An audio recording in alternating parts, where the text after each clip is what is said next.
August 19th, 1942. Dense jungle near Taivu Point, Guadalcanal. 2nd Lieutenant Genjiro Imai of the 8th Independent Anti-Tank Gun Company recorded observations in his diary that captured the shock many Japanese soldiers felt upon encountering American forces. Through the thick canopy of palm trees and strangling vines, Imai and 916 other soldiers of Colonel Kiyonao Ichiki's detachment had just landed from destroyers, completing a nighttime insertion that Japanese command believed would be the first step toward recapturing Henderson Field. They had been told the Americans numbered perhaps 2,000 men, poorly trained, easily frightened, soft from lives of luxury. Colonel Ichiki himself had dismissed warnings to wait for reinforcements. "These are Americans," he told his officers. "We will sweep them into the sea before sunrise." What none of these battle-hardened veterans of China and Southeast Asia knew was that they were about to encounter something unprecedented in the annals of the Imperial Japanese Army.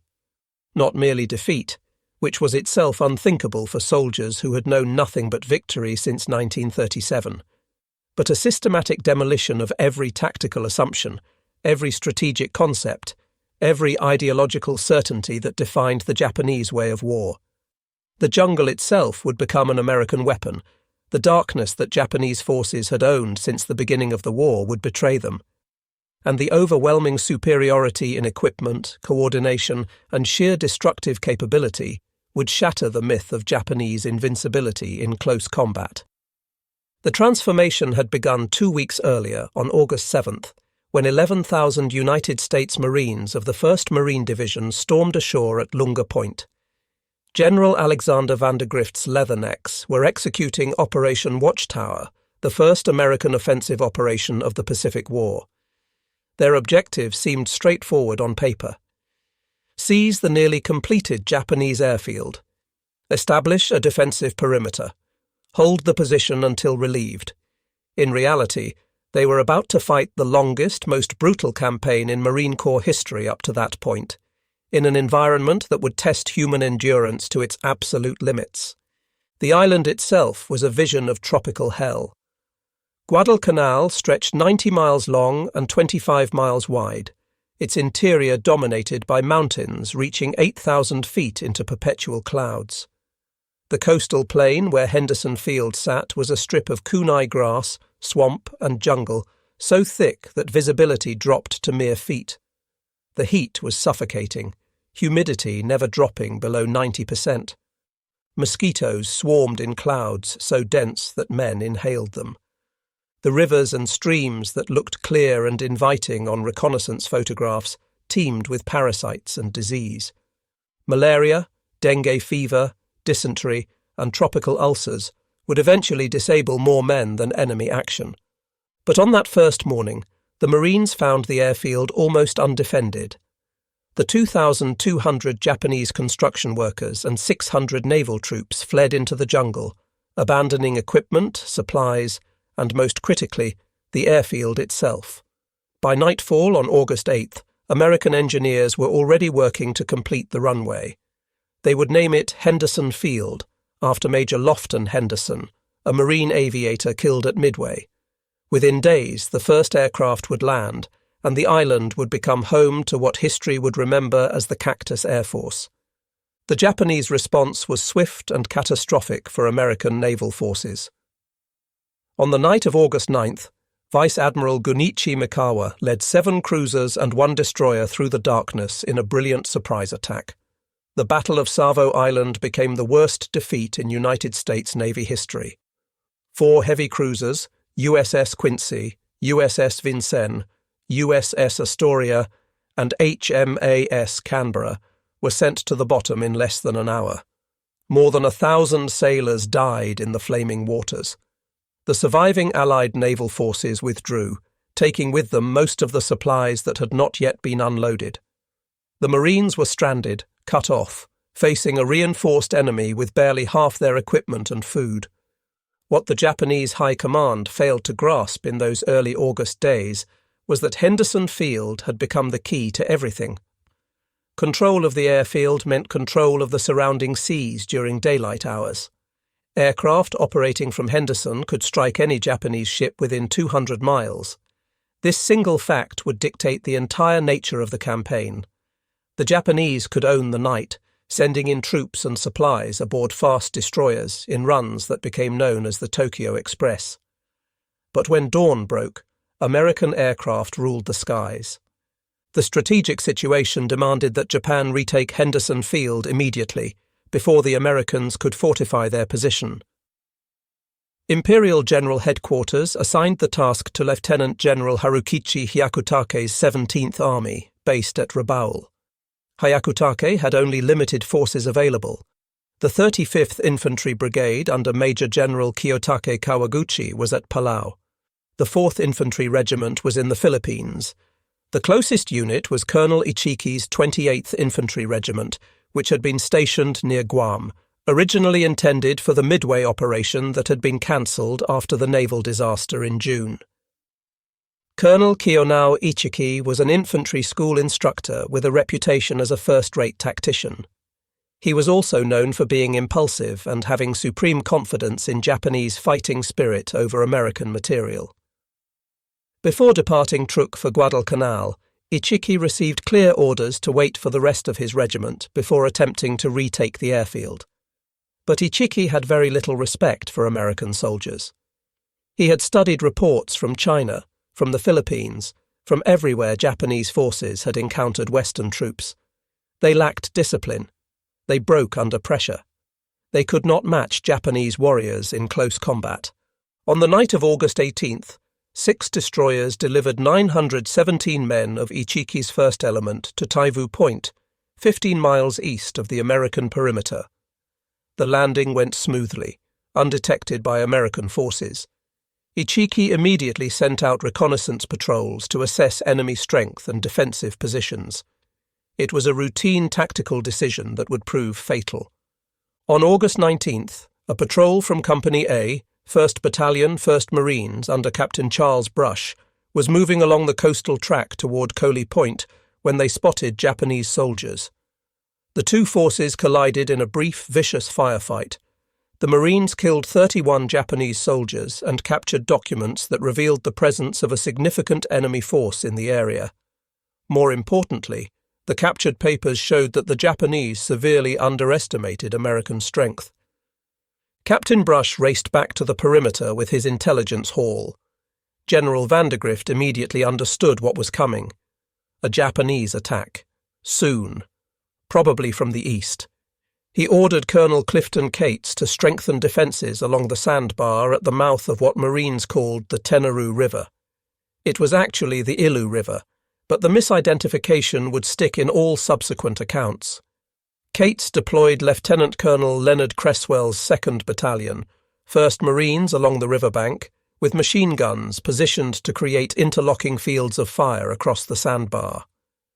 What happened next would become one of the most one-sided battles in Marine Corps history. Colonel Ichiki, rather than waiting for intelligence from his lost patrol or for reinforcements, decided to attack immediately. On the night of August 20th into the early morning of August 21st, he ordered a frontal assault directly across the sandbar. Japanese doctrine emphasized the superiority of spiritual power and aggressive night attacks to overcome enemy firepower.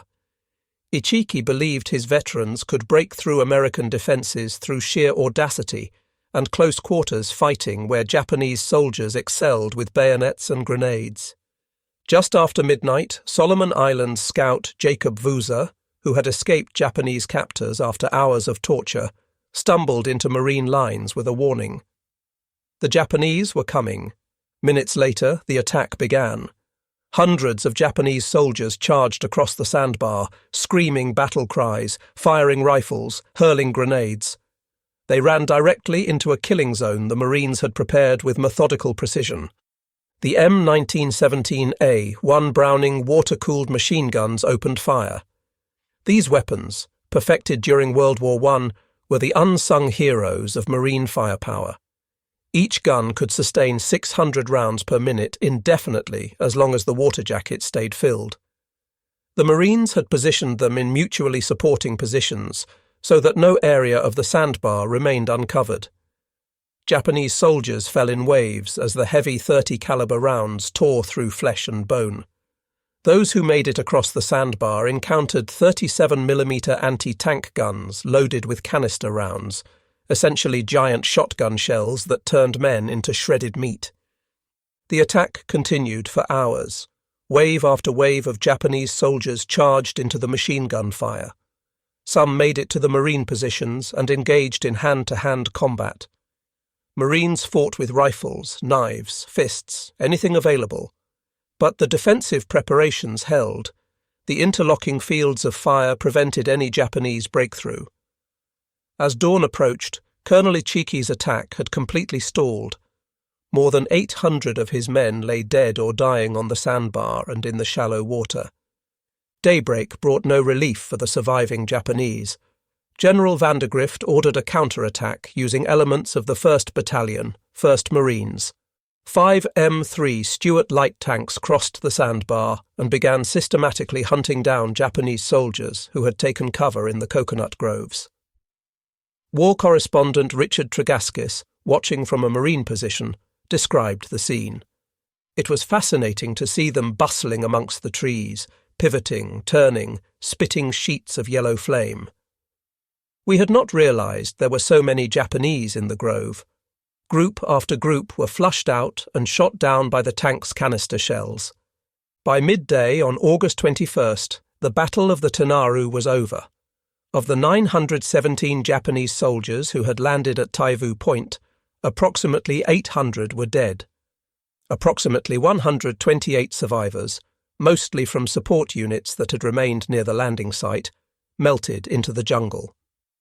They would send a radio message to the 17th Army headquarters reporting the disaster. Among the dead was Colonel Ichiki himself, though accounts differ on how he died. The official Japanese version claimed he burned his regimental colours and committed ritual suicide. Some witnesses insisted he died leading a final charge. Marine casualties were approximately 40 killed and wounded. The psychological impact on surviving Japanese soldiers was devastating. Captured documents and post-war accounts revealed the shock of learning that an entire regiment had been annihilated in a single night. The Americans had not fought the way Japanese doctrine predicted. They did not panic under night attack. They did not break when charged by screaming warriors. Instead, they had waited in prepared positions, allowed the Japanese to enter killing zones, and systematically destroyed them with concentrated firepower. The most devastating revelation came from examining captured equipment and assessing the battlefield.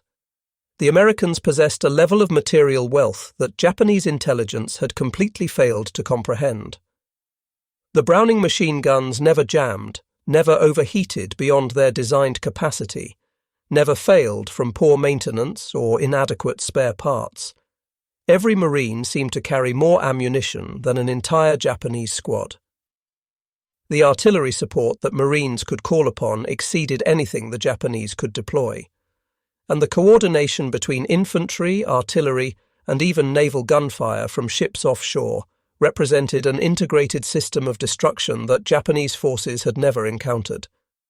Within days of the Tenaru disaster, more Japanese forces were already en route to Guadalcanal.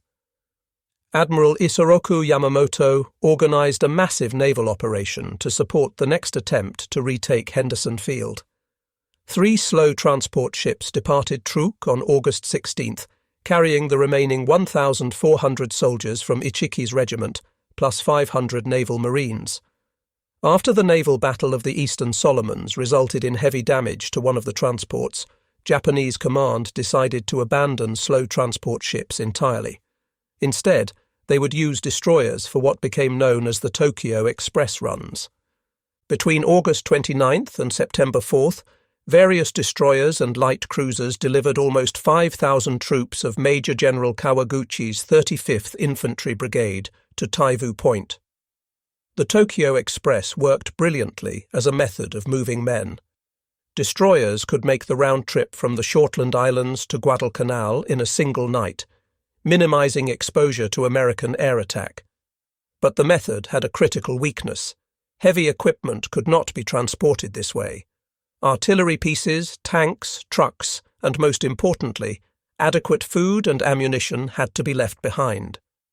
This logistical reality would ultimately doom every Japanese offensive on Guadalcanal. Soldiers arrived with only what they could carry. They depended on local foraging and whatever supplies could be infiltrated through American lines.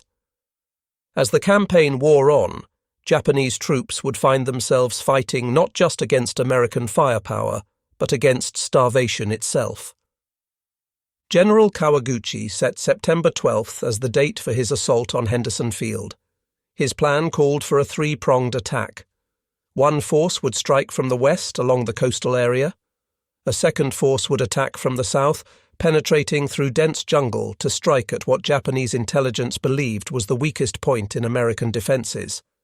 Kawaguchi himself would lead the main effort from the south, approaching along an inland ridge that dominated Henderson Field. What Kawaguchi did not know was that Marine intelligence had already identified this ridge as the most likely avenue of approach. Lieutenant Colonel Merritt Edson, commanding officer of the 1st Raider Battalion, conducted a raid on Tasimboko village on September 8th and discovered massive supply dumps, indicating a large Japanese force was concentrating in the area. Edson immediately understood the Japanese plan. They would come from the south, using the ridge as their approach route. Edson requested permission to establish a defensive line on the ridge itself. General Vandergrift approved. On September 10th and 11th, Edson positioned approximately 840 Marines from his raiders and the 1st Parachute Battalion along the ridge. He selected defensive positions with the same methodical care that had characterized the Tenaru defenses. Machine guns positioned to create interlocking fire. Mortar crews registered on likely approach routes.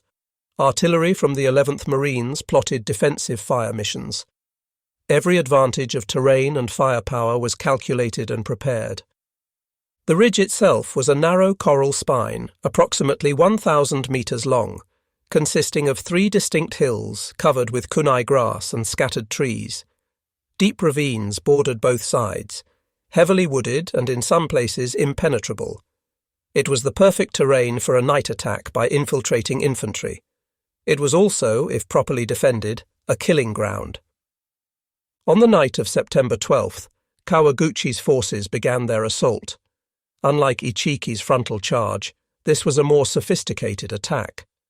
Japanese infantry infiltrated through the ravines on both sides of the ridge, attempting to envelop American positions.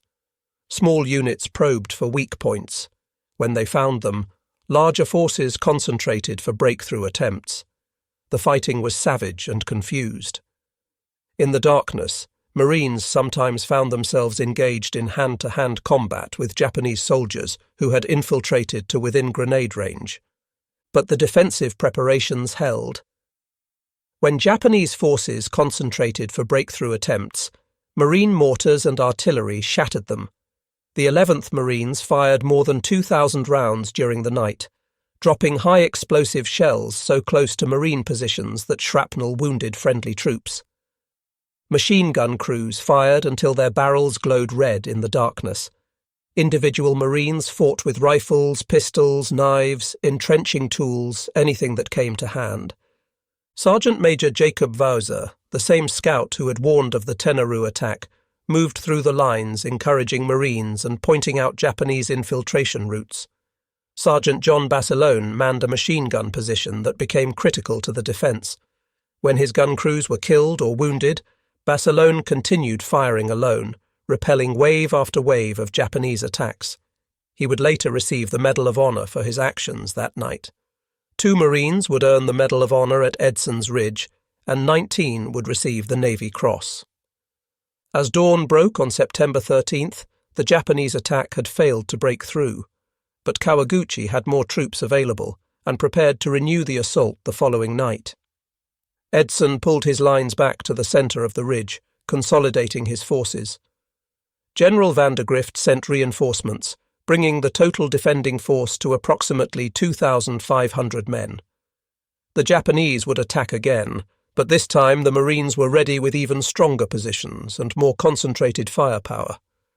The second night's fighting was even more intense than the first. Kawaguchi threw his remaining forces into desperate attempts to break through before American reinforcements made the position impregnable. Japanese soldiers charged repeatedly, dying by the hundreds in the machine gun fire. Some attacks came within 50 yards of Edson's command post before being stopped.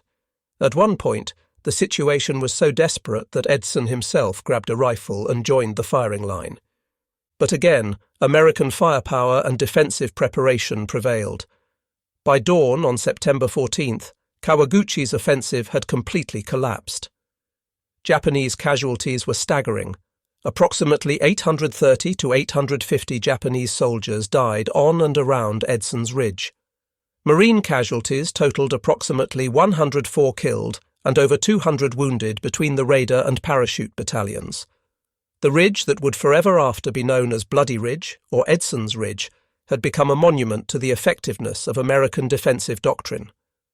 For Japanese soldiers who survived, the battle represented another profound shock to their understanding of warfare.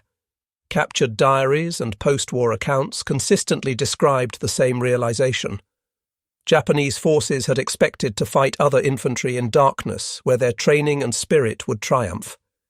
Instead, they encountered artillery, machine guns, and mortars, all concentrated with a precision they could not match. American commanders knew the Japanese were coming. They prepared killing zones. They waited for Japanese forces to enter. Then they destroyed them with coordinated fire support. The battles at Tenaru and Bloody Ridge established patterns that would repeat throughout the Guadalcanal Campaign. Japanese forces would launch attacks based on courage, night tactics, and close combat expertise.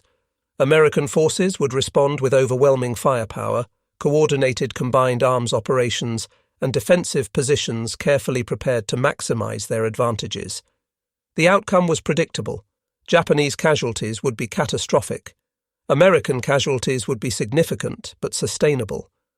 But numbers alone do not capture the horror of jungle warfare on Guadalcanal. The environment itself became a weapon that killed with impartiality.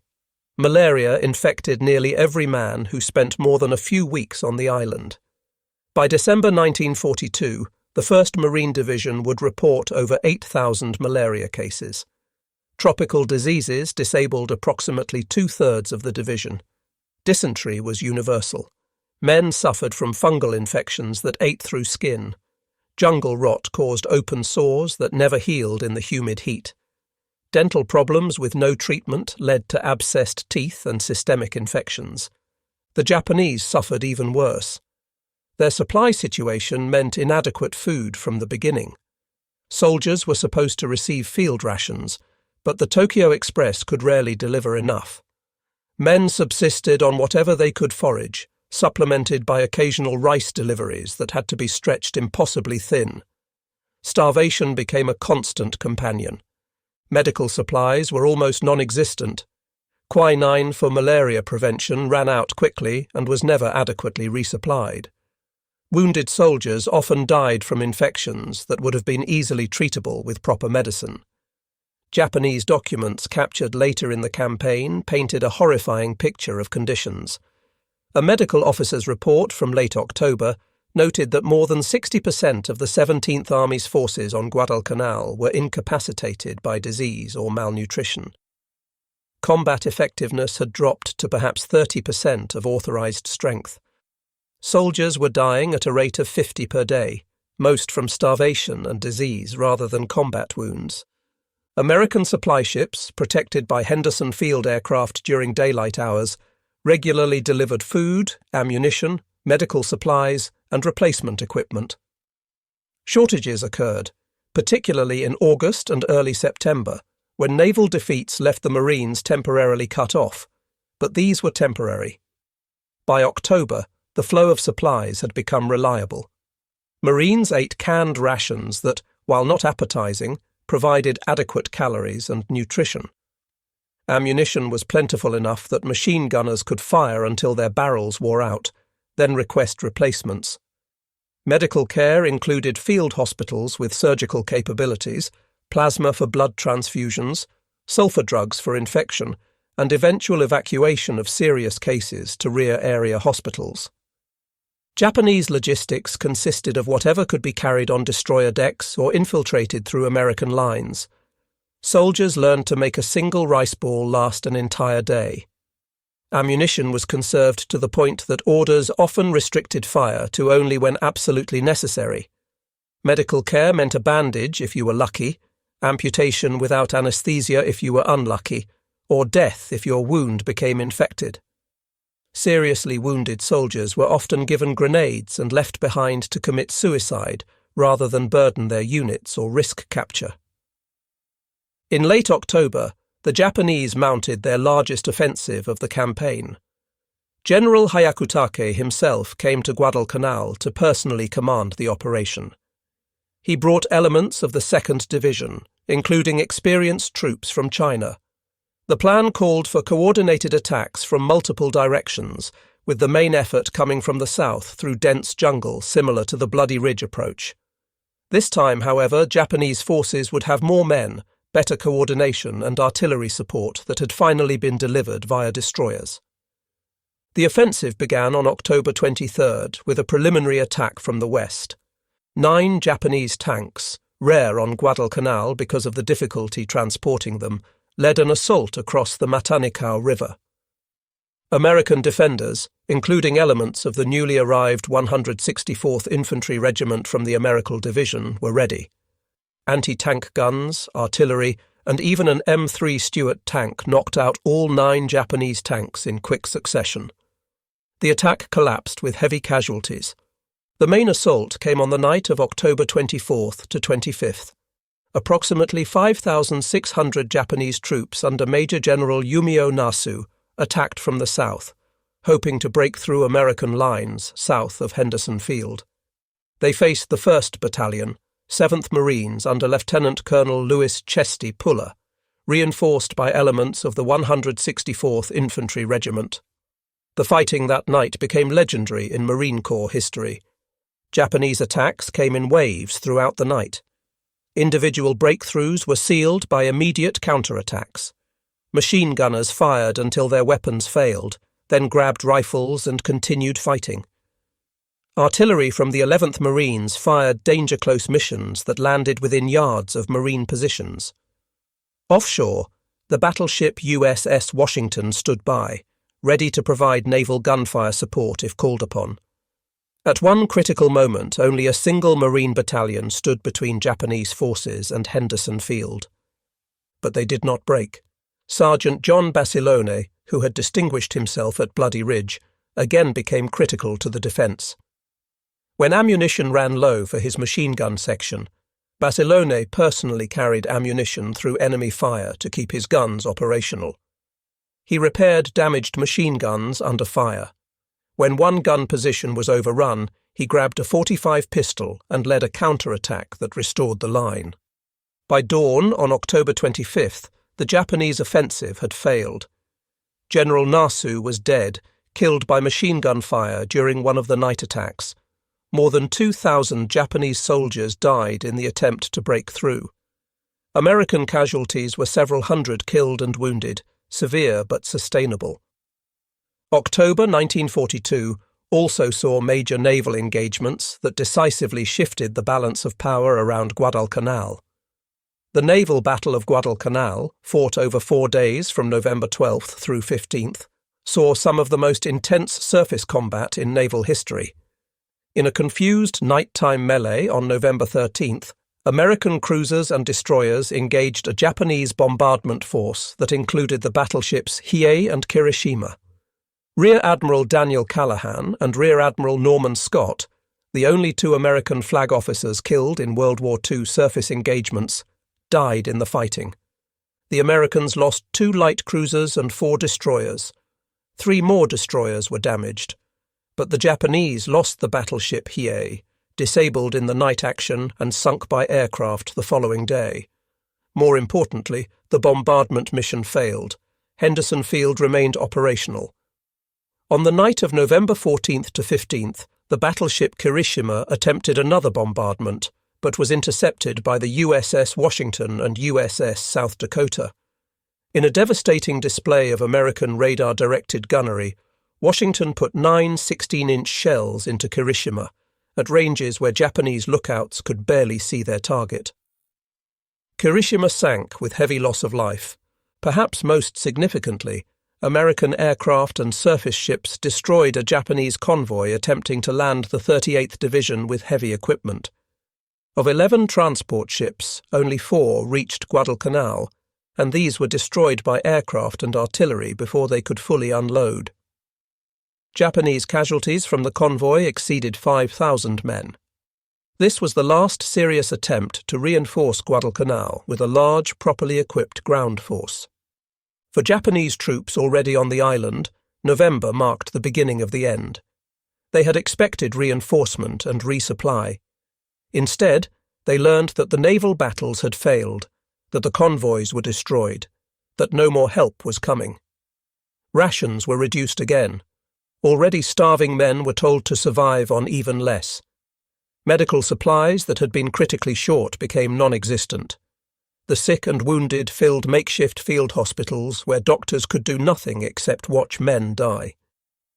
Captured Japanese diaries from this period painted a picture of slow collapse. Entries described rice rations reduced to 1 ball per day, disease spreading everywhere, bodies burned when soldiers had the strength, the realization that no more supplies were coming, men eating grass and bark, deaths from poisonous plants, the deterioration of soldiers into desperate, starving shadows.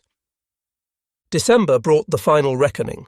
Japanese command at Rabaul made the decision to evacuate Guadalcanal.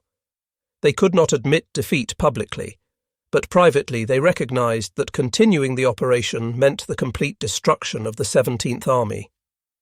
Approximately 11,000 Japanese soldiers remained on the island, down from a peak strength of 36,000.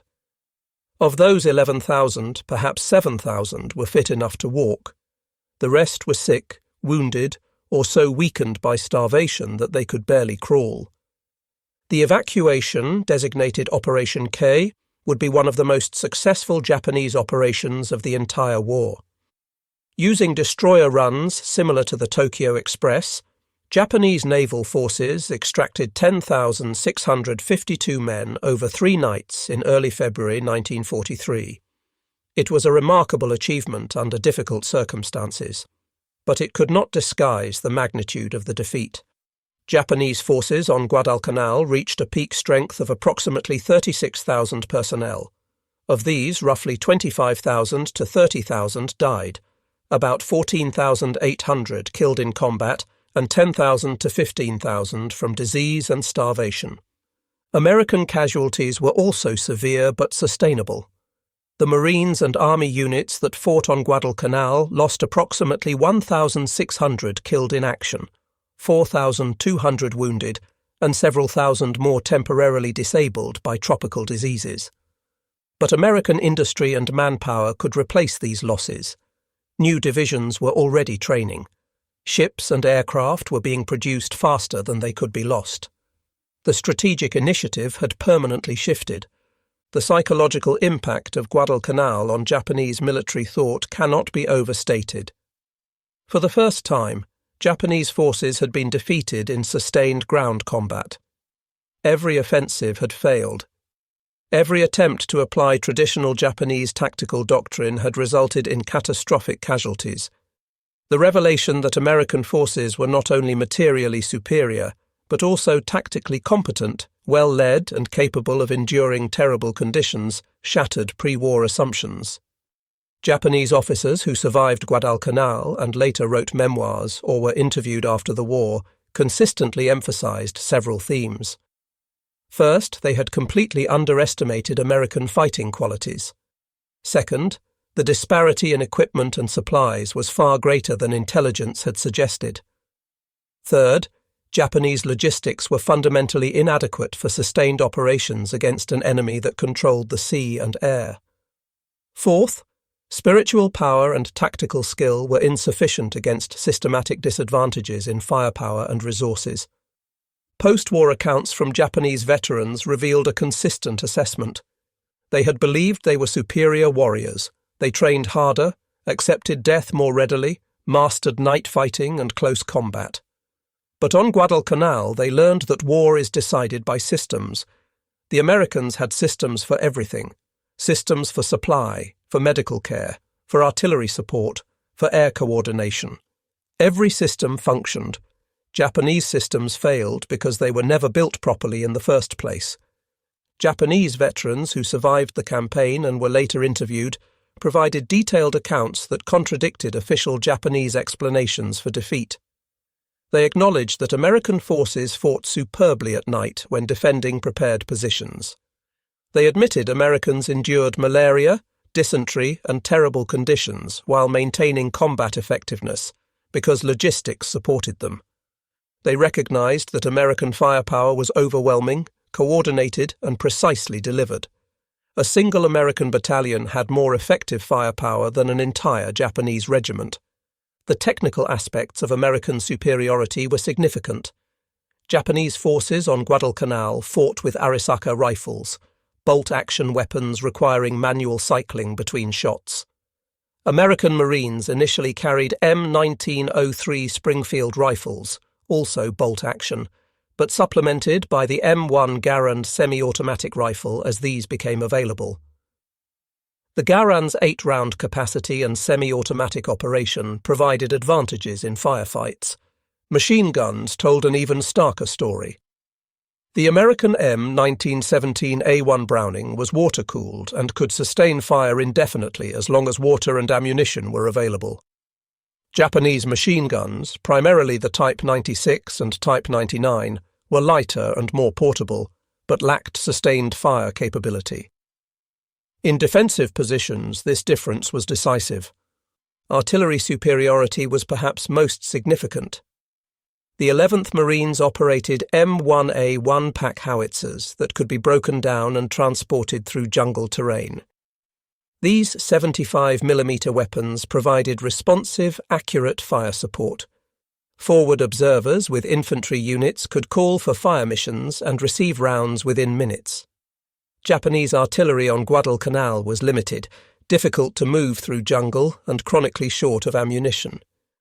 Naval gunfire added another dimension that Japanese forces could not match. Destroyers and cruisers offshore could deliver bombardments on Japanese positions, or provide responsive fire support for marine ground units. Radio communication between shore-based observers and naval ships allowed precise targeting. Air power became increasingly dominant as the campaign progressed. The Cactus Air Force, operating from Henderson Field under terrible conditions, gradually established air superiority over Guadalcanal. Marine and Army Air Force pilots flying F-4F Wildcats, P-39 Airacobras, and P-40 Warhawks intercepted Japanese bomber raids. SBD Dauntless dive bombers struck Japanese positions, supply ships, and troop concentrations. Japanese air forces from Rabaul had to fly at the extreme limits of their range, giving them minimal time over target. The final American ground offensive in January 1943 demonstrated how completely the balance had shifted. Major General Alexander Patch's 14th Corps, now including both Marine and Army divisions, launched coordinated attacks that systematically reduced the remaining Japanese positions. The offensive had overwhelming support from artillery, air power, and naval gunfire. Japanese resistance, while determined, was hampered by starvation, disease, and ammunition shortages. On February 9, 1943, American patrols discovered that Japanese forces had evacuated. General Patch sent his famous message to Admiral Halsey. Tokyo Express no longer has terminus on Guadalcanal. The campaign was over. 6 months of fighting had resulted in the first major American ground victory against Japan. More importantly, it established patterns and revealed truths that would shape the rest of the Pacific War. The lessons Japanese survivors took from Guadalcanal were devastating to pre-war military doctrine. The myth of Japanese warrior superiority had been shattered. Individual courage and tactical skill were inadequate against systematic disadvantages. Night attacks and close combat, the hallmarks of Japanese tactical success in China, failed against American defensive positions. Supply and logistics were not secondary concerns, but fundamental requirements for sustained combat. Air and naval superiority determined outcomes on land. These lessons, learned in blood and starvation on Guadalcanal, should have fundamentally reformed Japanese military thinking. Some officers recognized the implications. Colonel Masanobu Tsuji, a staff officer who visited Guadalcanal during the campaign, wrote afterward that Japan needed to completely reassess its strategy. The Americans, he observed, were fighting an industrial war where material production determined outcomes. Japan could not win an industrial war against American productive capacity. But Japanese military culture, built on generations of tradition and recent victories, could not easily accept such fundamental revision. The official explanation for Guadalcanal blamed inadequate supplies, naval defeats, and the unexpected strength of American defences. It did not acknowledge that Japanese tactical doctrine itself was flawed, that the entire conception of warfare that had served Japan well against China was obsolete against a modern industrial opponent.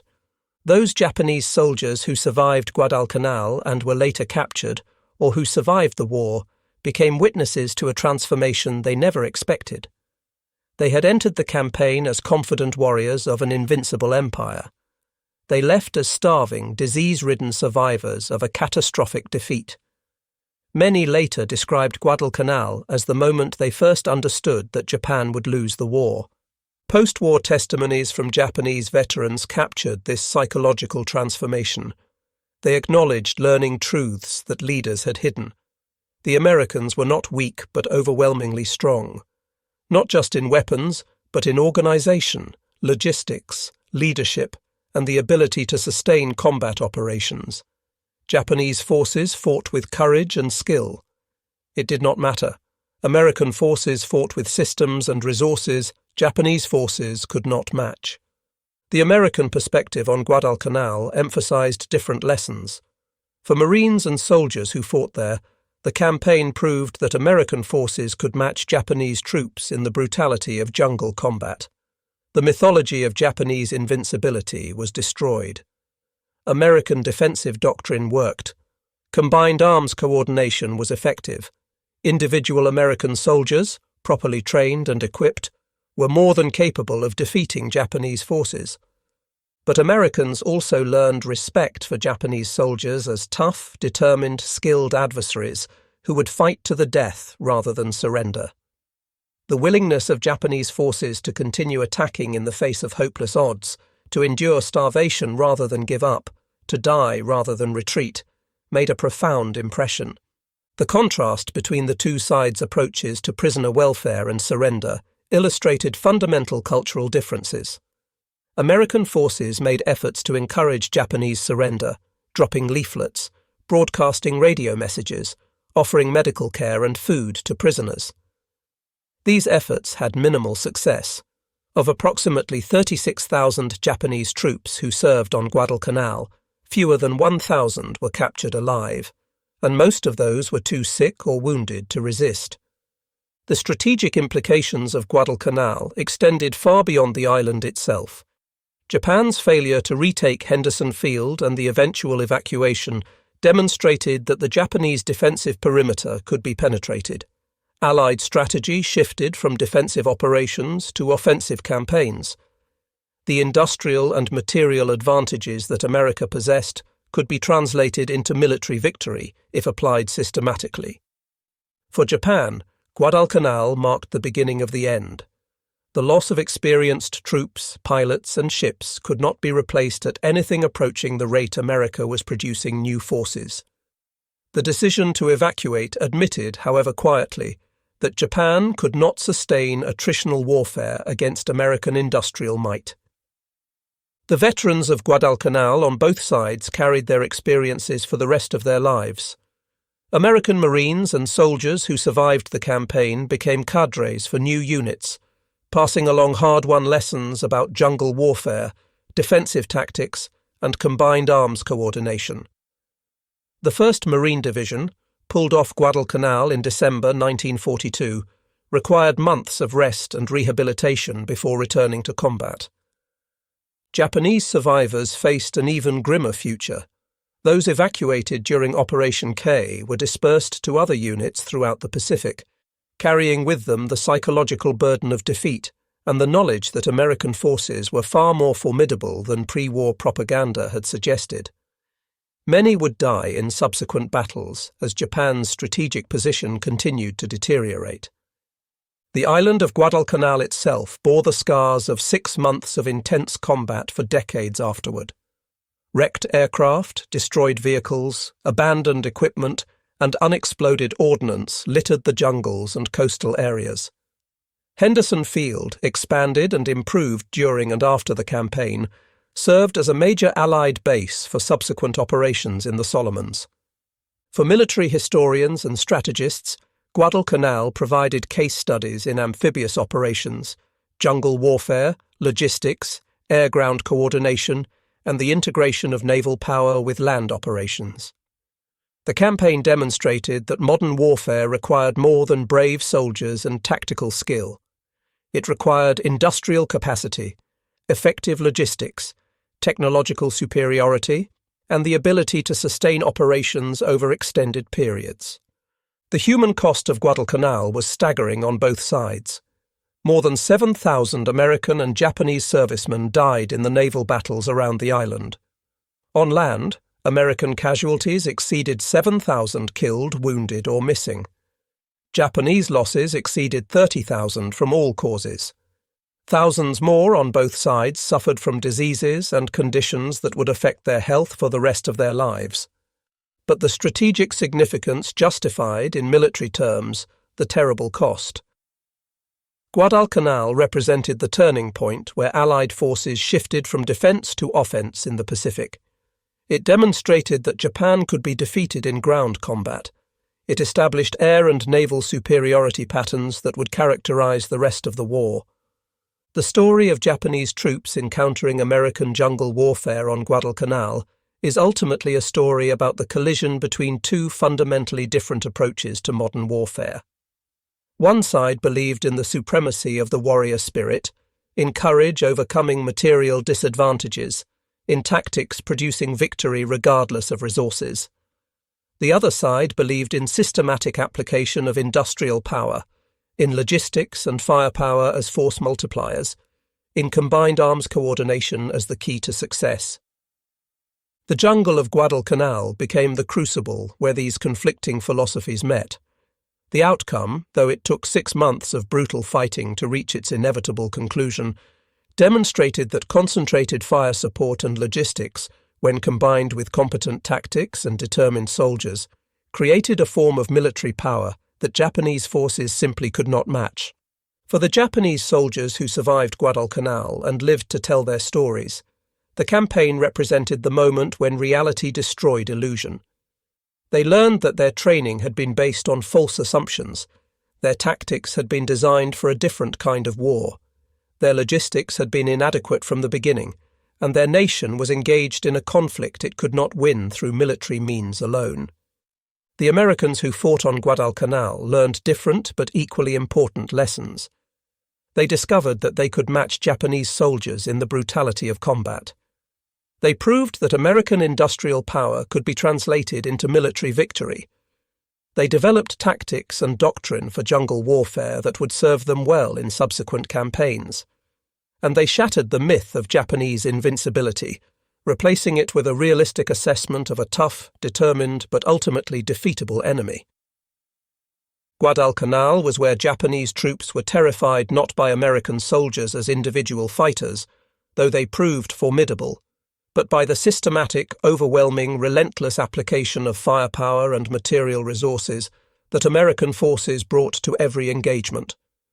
It was a terror born not from fear of death, which Japanese soldiers had been trained to accept, but from the realization that courage and sacrifice were meaningless against an enemy whose supplies never ran out, whose wounded received care, whose artillery never stopped firing, whose aircraft controlled the skies, and whose industrial base could replace losses faster than combat could inflict them. The transformation that began when Japanese forces first encountered American jungle warfare on Guadalcanal marked a fundamental shift in the Pacific War. From that point forward, Japanese forces would be on the defensive, fighting a losing battle against an enemy whose material advantages grew larger with each passing month. The jungle warfare of Guadalcanal became the template for future campaigns, proving that American forces could fight and win in the most difficult terrain against a determined enemy, provided they had adequate logistics, effective coordination, and overwhelming firepower.